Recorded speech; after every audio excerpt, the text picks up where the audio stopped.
enfermedad litiásica. La litiasis urinaria siempre ha sido, por decir, una patología que tiene bastante cantidad de consultas, tanto en el ámbito de consulta externa como en el ámbito también de emergencia. Suelen llegar los cólicos nefríticos.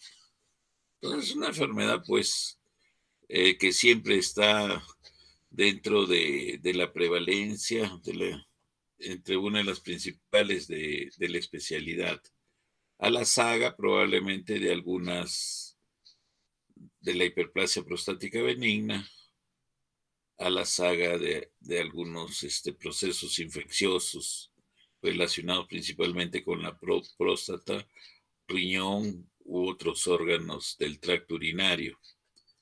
Entonces, ahí está la litiasis. Y lo importante de esta patología es la actualización permanente de los tratamientos, ¿no? Desde el advenimiento, antes de que aparezcan las ondas de choque como tratamiento de la litotripsia extracorpórea, todos los tratamientos litiásicos eran a cirugía abierta. Incluso los cálculos coraliformes, que son los cálculos que moldean todas las cavidades intrarrenales. Entonces, hasta estos cálculos se hacían bajo la cirugía convencional. Había una técnica que era la cirugía anatrófica, para sacar cálculos coraliformes, que consistían básicamente en ligar el pedículo vascular, aperturar el riñón como si aperturáramos un pan, abrirlo y sacar el cálculo y volver a hacer el cierre. Indudablemente que esas cirugías pues ya pasaron a la historia ya con la aparición de tecnologías mínimamente invasivas, ¿no? Primero apareció la litotripsia extracorpórea con ondas de choque, más o menos en la década del 70, 80 se empieza a hacer ese tipo de operaciones. Posteriormente, unos lustros, unas décadas posteriores, empieza a utilizarse ya en forma sistemática más o menos la litotripsia percutánea, o sea, hacer, por decir, colocación de los nefroscopios a través de los cálices, de los grupos caliciales del riñón, ¿no? Entonces, y posteriormente ya pues lo que está ahora bastante desarrollado y bastante con la alta tecnología está colocándose en un lugar preponderante que es la ureteroscopía flexible y descartable. Incluso se están haciendo ureterorenoscopios descartables. O sea, estos han bajado el costo y también la calidad de toda la imagen y también la calidad de la manipulación por decir, de la visualización, el movimiento que tiene el ureterorenoscopio en la parte distal es increíble, ¿no? El único que es muy difícil, el tratamiento quirúrgico mínimamente invasivo, es los cálculos localizados en los cálices inferiores, que básicamente la técnica mínimamente invasiva que mejores resultados da, los resultados en los tratamientos de la litiasis, en las técnicas mínimamente invasivas, están evaluados después de acabada la cirugía, que estén libres de cálculos, ¿no? O sea, el porcentaje que esté libre de cálculo después de concluir el procedimiento es lo que avala y da garantía a determinada técnica o la hace prioritaria ante otras. Y todas están bordeando, generalmente están bordeando el 90% de los pacientes que quedan libres de cálculos. Entonces, esos son buenos resultados. Entonces, sin más, pues vamos a poner nuestra pantalla para hacer el desarrollo de la clase teórica. Cualquier pregunta, por favor, al final. Vamos a tener un tiempo para absorber algunas preguntas que haya. Vamos a presentar la pantalla.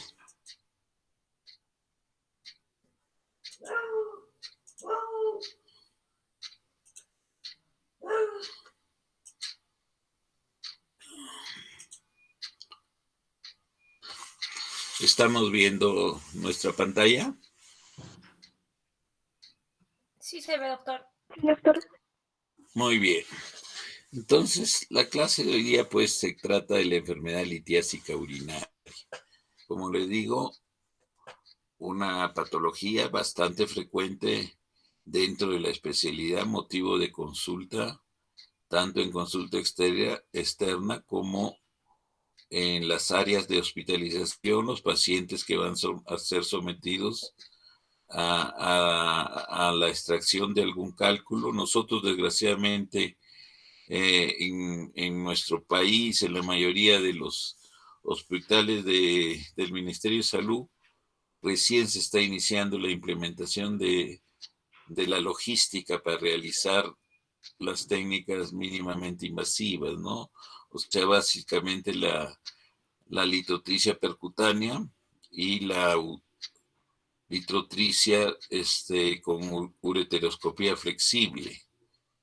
En cuanto a la litotricia extracorpórea, o sea, con ondas de choque, hay máquinas básicamente en la seguridad social, hay algunas máquinas en Arequipa y otras que tiene el Almenay Rebagliati, iban a adquirir una Palsabogal. Y las clínicas privadas, ¿no? También tienen, la mayoría de ellas tienen su equipamiento para realizar la litotricia extracorpórea con ondas de choque. Entonces, como estábamos diciendo, pues en la consulta externa va a haber pacientes que consultan por problema litiásico. En la emergencia nos van a llegar pacientes con patología litiásica urinaria. Bien, diremos que la enfermedad litiásica urinaria vendría a ser pues la formación de cálculos o litos,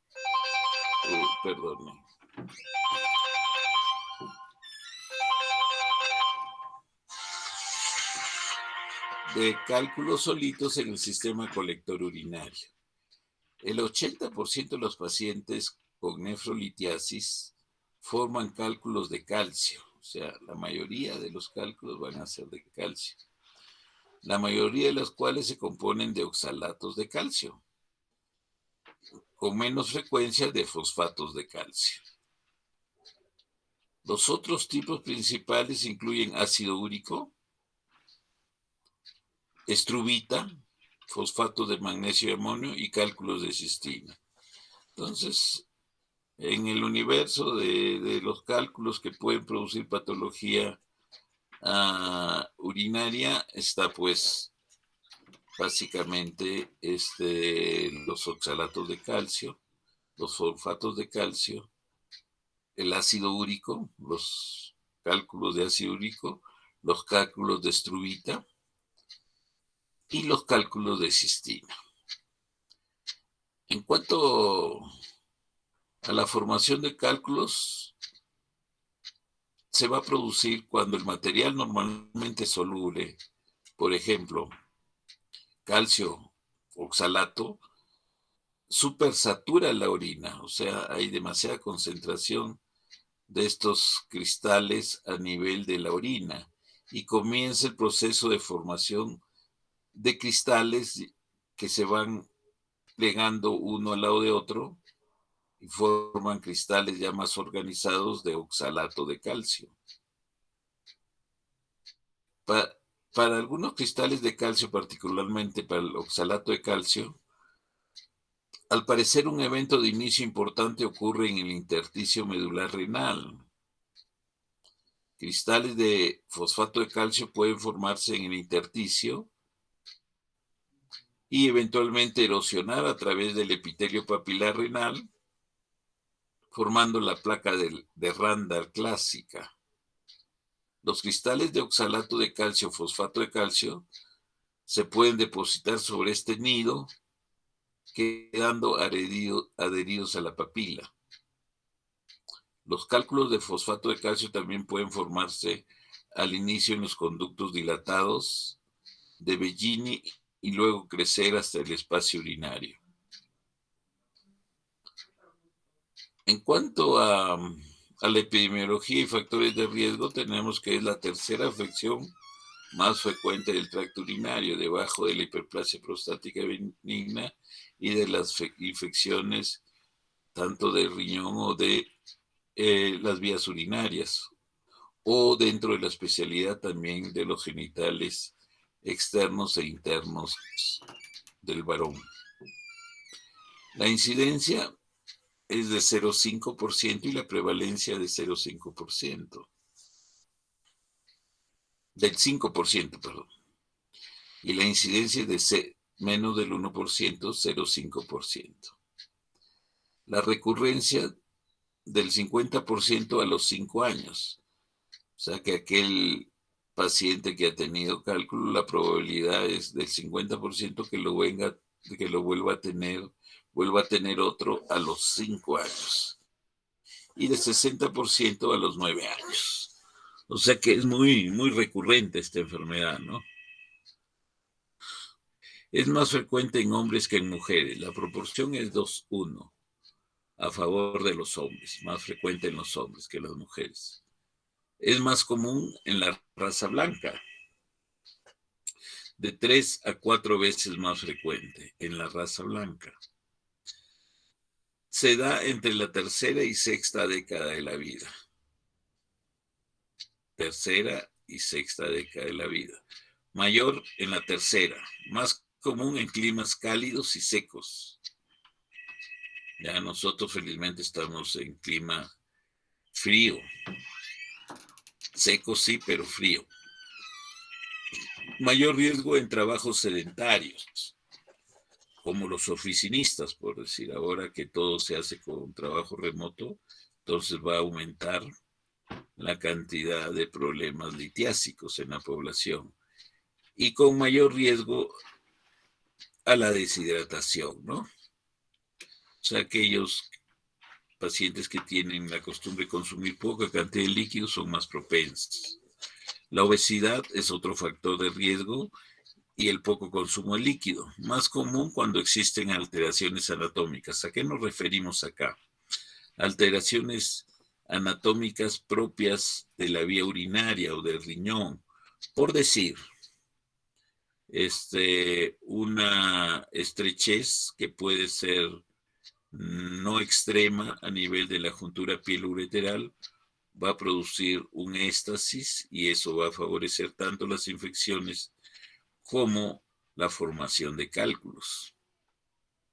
Relacionado con el uso de algunos fármacos y algunas patologías de la paratiroides, sobre todo, ¿no? Que produce cálculos en forma sistemática, masiva, ¿no? Cálculos grandes.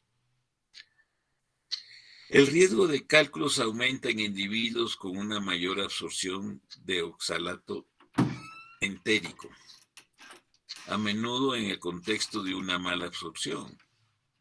Por ejemplo, procedimientos de bypass gástrico, cirugía bariátrica y síndrome de intestino corto. Entonces, ahora pues la cirugía bariátrica está en aumento para tratamientos de obesidad, sobrepeso y obesidad mórbida. Tenemos el síndrome de intestino corto también. Las causas menos comunes incluyen infecciones frecuentes del tracto urinario superior, por ejemplo, como resultado de lesiones de la médula espinal. Esto se puede ver pues en los parapléjicos, ¿no? Que tienen que, aparte, ellos tienen que estar hipoestásicos, o sea, no se movilizan mucho. Entonces es un factor favorecedor de la presentación de cálculos. Algo equiparable a esto, por decir, se ve en pacientes con fracturas a nivel de la pelvis ósea que tienen que estar en posiciones forzadas con pesarios inmovilizados. Ellos pueden estar algunos meses en las camas traumatológicas, contracciones diferentes. Entonces ellos son proclives también a hacer cálculos, ¿no? Eso es conocido. El uso de medicamentos que pueden cristalizar la orina, tenemos los antivirales, el aciclovir. Hay que tener cuidado porque el aciclovir ahora tiene una ampliación en su administración para prevenir las crisis muy cercanas, ¿no? Como un preventivo para que no haya brotes cercanos. Se usan en periodos de 6 meses, un año, el aciclovir. Entonces hay que tener cuidado y siempre controlar a los pacientes ante esta posibilidad de que forme cálculos. La sulfadiazina, el triantireno. También se relaciona la litiasis con niños que recibieron terapia prolongada con ceftriaxona. Estos pacientes, estos niños que pueden recibir dentro de la especialidad, pueden ser aquellos que tengan algún tipo de infecciones secundarias a alguna alteración anatómica funcional en el tracto urinario, por ejemplo, en los reflujos, en el reflujo vésico-ureteral, que cursa con infecciones. Hay veces hacen crisis, hacen cuadros severos de pielonefritis que se pueden controlar de repente con ceftriaxona. Entonces hay que tener cuidado en los tratamientos repetitivos y prolongados con ceftriaxona. La enfermedad litiásica común es más común en personas con diabetes, con obesidad, con gota e hipertensión. El ejercicio físico excesivo puede aumentar la cristaluria y sabemos que la cristaluria es un factor importante en la formación de cálculos. Entonces hay que limitar o hay que hidratar bien a este tipo de pacientes que hacen ejercicio físico excesivo. Los estudios sugieren que los cambios en el estilo de vida y la obesidad han aumentado significativamente la incidencia de cálculos en las mujeres, lo que ha cambiado la relación de género anterior entre la formación de cálculos en el hombre y la mujer, y ahora está que se acorta, ¿no? Nosotros habíamos dicho anteriormente que la proporción es 2:1, ahora está más corta y es 1,6/1, ¿no? Una orina persistentemente ácida con un pH menor de 5,5 promueve la precipitación de ácido úrico y conduce a la formación de cálculos de ácido úrico. Se observa una orina ácida en estados diarreicos crónicos. Ustedes saben que la diarrea crónica se puede presentar con el virus, el VIH, por la pérdida de bicarbonato y el agotamiento del volumen conducen a una orina ácida concentrada. La orina es ácida en otros defectos metabólicos como la gota, la diabetes, en la resistencia a la insulina y la obesidad. Los cálculos de Struvita solo se forman en pacientes con una infección del tracto urinario superior debido a un organismo productor de ureasa como el Proteus mirabilis o la Klebsiella. Entonces, estos cálculos de Struvita generalmente producen procesos infecciosos recurrentes, persistentes, y son el principal formador constituyente de lo que es los cálculos coraliformes. En cuanto a la clasificación, es una clase, según su ubicación anatómica, diríamos que son renales. En los renales hay que tener en consideración que los cálculos renales pueden ser piélicos, que están en la pelvis renal, pueden ser caliciliares, y también hay unos cálculos más raros que pueden estar en zonas diverticulares, pero son raros. Entonces, esos serían los cálculos renales. Los cálculos renales van a ser informados como cálculos, sobre todo con los informes ecográficos que a veces no son muy certeros, que hay presencia de cálculos de 3, 4 milímetros que están ubicados, por decir, en los grupos caliciares, y que estos cálculos generalmente no son sintomáticos. Pueden producir procesos infecciosos, sí, pero no son sintomáticos, o sea, no dan cólicos, no dan dolor. El dolor únicamente se va a presentar cuando hay un desprendimiento de un cálculo que puede estar a nivel de... Alguien está prendiendo su micrófono. Por favor, apaguen su micrófono. Está distorsionando el audio. Bien, entonces los cálculos renales, como les decía, pues, si hay un cálculo calicial en el grupo, por decir, medio, inferior, de 2 milímetros o 3, ese cálculo no es sintomático, sí, pero sí puede ser el generador o el punto de partida de procesos infecciosos, los cálculos renales. Esos necesitan tratamiento probablemente si hacen infecciones repetitivas, pero los tratamientos son electivos y deben ser necesariamente con procedimientos mínimamente invasivos. Entonces no hay una urgencia nunca de operar un cálculo calicial pues de 3, 4 milímetros, salvo, como les digo, de que estén haciendo procesos infecciosos severos repetitivos. El cálculo ureteral por excelencia es el cálculo que da el síntoma, el cólico nefrítico. Entonces puede haber una obstrucción que de la vía de la luz ureteral, que puede ser total, y cuanto más obstrucción, o sea, más impactado está el cálculo en la luz ureteral, va a producir mayor distensión y mayor sintomatología tipo cólico nefrítico.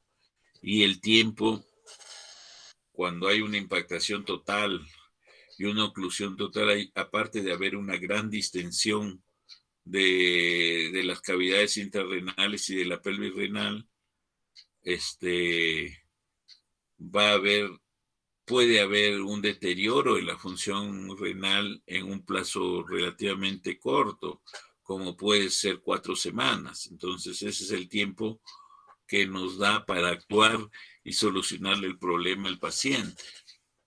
Los cálculos vesicales más bien se produjeron del desprendimiento generalmente de un cálculo renal que avanza. De repente ese cálculo renal no necesariamente fue un cálculo muy grande y tuvo una migración relativamente poco sintomática a través del uréter y se deposita en la vejiga, y es el punto de partida de la adherencia de más cristales y el aumento del volumen del lito de la piedra.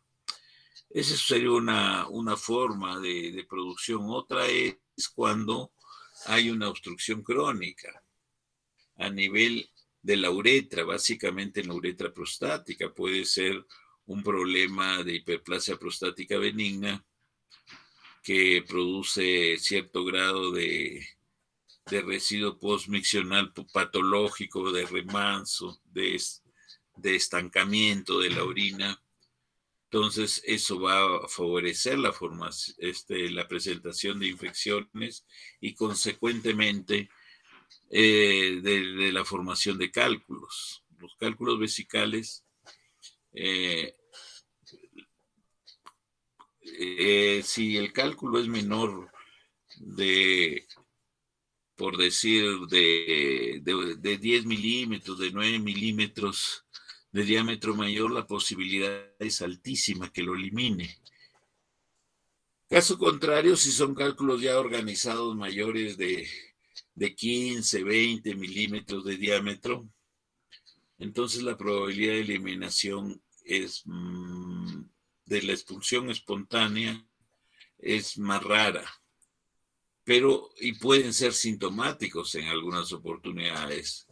No dan el cólico nefrítico típico, pero pueden dar episodios transitorios de retención aguda de orina, cuando el cálculo logra impactarse en el cuello vesical, o sea, en la uretra inicial, y producir una retención urinaria. Esta presentación de esta retención generalmente es transitoria, porque cuando hay una movilización del paciente,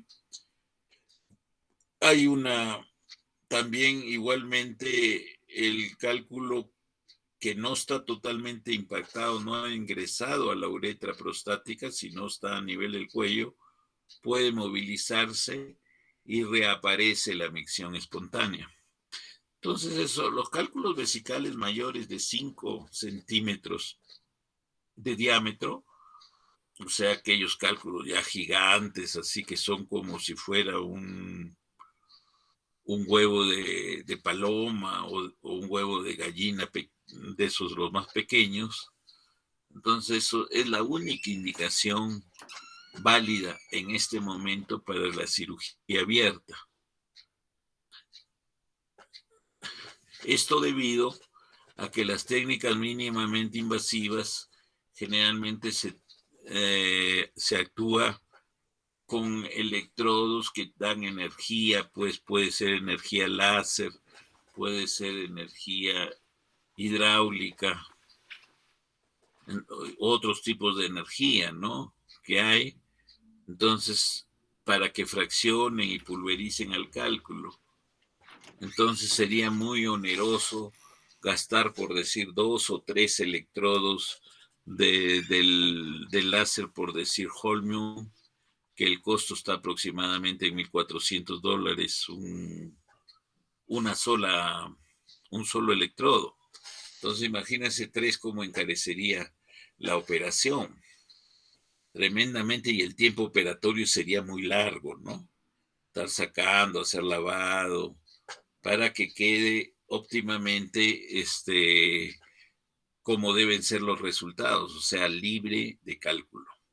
Entonces, en cambio, con una cirugía, una cistolitotomía, la cistolitotomía es una apertura suprapúbica en que por plano se llega y se apertura la vejiga, y con una pinza que hay en anillo, se le captura y se le tracciona y se cierra en 2 planos la vejiga y se cierra por plano, ¿no? Sería una operación que no dura más de bordeando los 25, 30 minutos, y se saca todo el cálculo en su integridad.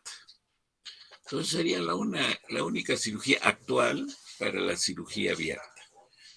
Hay cálculos prostáticos. Los cálculos prostáticos están relacionados con procesos infecciosos inflamatorios crónicos de la próstata. Pueden producir, en algunas situaciones raras, puede producir hematospermia o hemospermia, y más bien están relacionados con procesos de prostatitis crónica, generalmente bacteriana. ¿Ya? Entonces no hay una indicación, por decir, para realizar extracción de cálculos intraparenquimales de la próstata. Esto, si hay necesidad, se espera un tiempo que el paciente ya entre al rango o al momento en que tiene sintomatología ya obstructiva por crecimiento prostático y se hace la adenomectomía o la prostatectomía convencional y se van a extraer los cálculos ahí incluidos, ¿no? Los cálculos uretrales generalmente cursan con gran sensación de dolor, de molestia, puede presentar hematuria y pueden presentar retención urinaria aguda también, porque en alguno de los niveles, que podría ser a nivel de la uretra proximal, o sea, del cuello vesical, se puede, por decir, estancar a ese nivel, o también a nivel de otra estrechez, entre comillas, anatómica normal, funcional, a nivel de la uretra membranosa o a nivel del meato. Si está al nivel del meato, está impactado ahí posterior o en la fosa navicular y no puede salir, hay que hacer una meatotomía, ampliar el meato uretral y hacer la extracción del cálculo. Esos son los cálculos uretrales. En cuanto a la composición, tenemos de oxalato cálcico, estrubita, cistina, ácido úrico y también medicamentosos. Clasificación diagnóstica, tenemos hipercalciuria absortiva, tipo 1 y 2, en la que hay un aumento de la absorción del calcio intestinal y por lo tanto la probabilidad alta de formación de cálculos. La pérdida renal de fosfato en la reabsorción renal. La hipercalciuria renal, que es una alteración en la reabsorción renal de calcio. La hipercalciuria reabsortiva, que se da en el hiperparatiroidismo primario. La nefrolitiasis de calcio e hiperuricosuria, exceso de purinas en la dieta o exceso de producción de ácido úrico. La cistinuria, que es una alteración de la absorción de la cistina. Y los cálculos infecciosos, que son los cálculos de estrubita, que formados, la génesis es infección por bacterias productoras de ureasas, en que hay formación de fosfato amonio de magnesio. En cuanto a la etiopatogenia, se dice que la formación de cálculos se produce en presencia de orina hipersaturada, o sea, hipersaturada con cristales. La composición de los cálculos, los de calcio son los más frecuentes, oxalatos de calcio. La hidroxiapatita, frecuencia del 20%. Y el fosfato dicálcico dihidratado es solamente frecuente en un 2%. O sea, largamente más son los de oxalato de calcio. En todo, ¿no? De todos los cálculos. Le sigue el de hidroxiapatita. Y le siguen ya luego los cálculos de ácido úrico y de estrubita, 7%. Los de cistina son relativamente raros, 1 al 3%. De triantireno o de sílice son menores del 1%, son los más raros. Acá tenemos un cálculo coraliforme, miren cómo adopta la forma del sistema colector. Grupo calicial superior, cáliz superior, medio, inferior, pelvis renal. O sea, ocupa toda la cavidad. Entonces, acá tenemos otro cálculo coraliforme. Aquí está una pelvis bien, probablemente extrasinusal, o sea, bien grande. Y ahí tenemos cálculos también que están intrarrenales.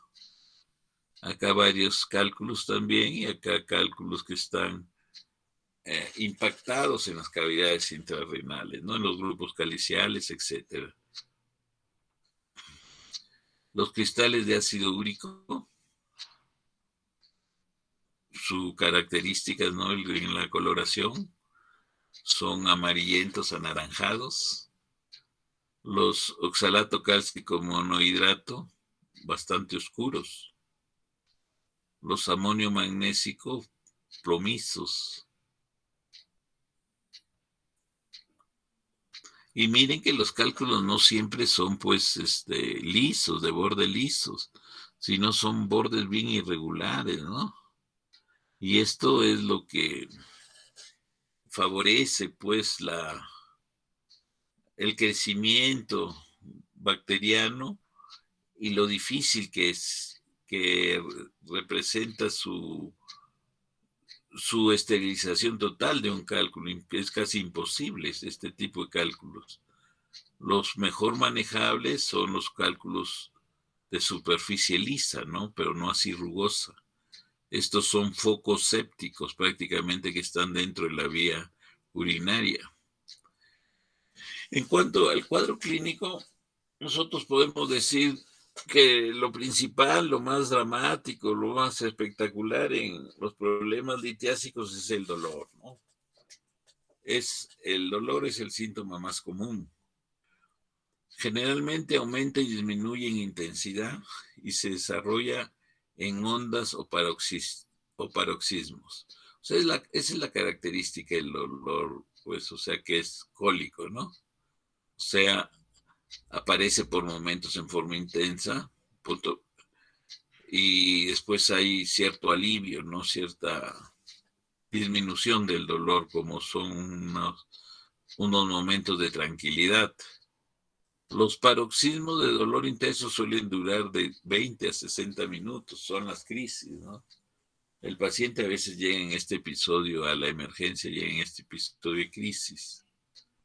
Se cree que el dolor se produce principalmente por obstrucción urinaria con distensión de la cápsula renal. En consecuencia, el dolor que ocasiona un cálculo renal se resuelve luego del paso del cálculo. O sea, una vez en que ya hay cese del dolor, entonces nosotros podemos estar asumiendo clínicamente de que ya lo ha eliminado o ya migró el cálculo hacia la vejiga. Otro síntoma y signo tenemos la hematuria. La hematuria macroscópica o microscópica ocurre en la mayoría de los pacientes que presentan urolitiasis sintomática. La hematuria no se detecta en aproximadamente 10 a 30% de los pacientes con urolitiasis documentada. En un estudio retrospectivo, más de 450 pacientes con ureterolitiasis, o sea, un cálculo a nivel del urétero, aguda documentada por tomografía computarizada, la hematuria estaba presente en el 95% el primer día y en 65 al 68% en los días 3 y 4. O sea, al inicio es donde más posibilidad es que encontremos de que se presente hematuria. Otros síntomas que se observan comúnmente incluyen la náusea, vómitos, la náusea y vómito generalmente asociada a distensión de las cavidades intrarrenales y de la cápsula renal. La disuria y urgencia, o sea, síntomas irritativos o síntomas de llenado. Entonces, aquí va a haber, pues, tipo disuria, urgencia miccional, polaquiuria, y generalmente nos indica, pues, del que el cálculo ureteral está muy próximo a llegar a nivel del meato ureteral del lado comprometido.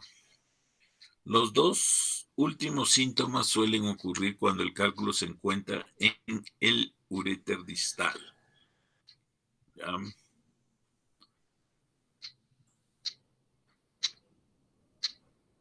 En cuanto al diagnóstico diferencial, algún sangrado dentro del riñón que pueda producir coágulos que se alojen temporalmente en el ureter, por ejemplo, el cápsula de las células renales, el CCR. Entonces, puede producir una obstrucción, pero no por cálculo, sino por un coágulo. La pielonefritis también entra en el diagnóstico diferencial, pero el dolor es diferente, ¿no?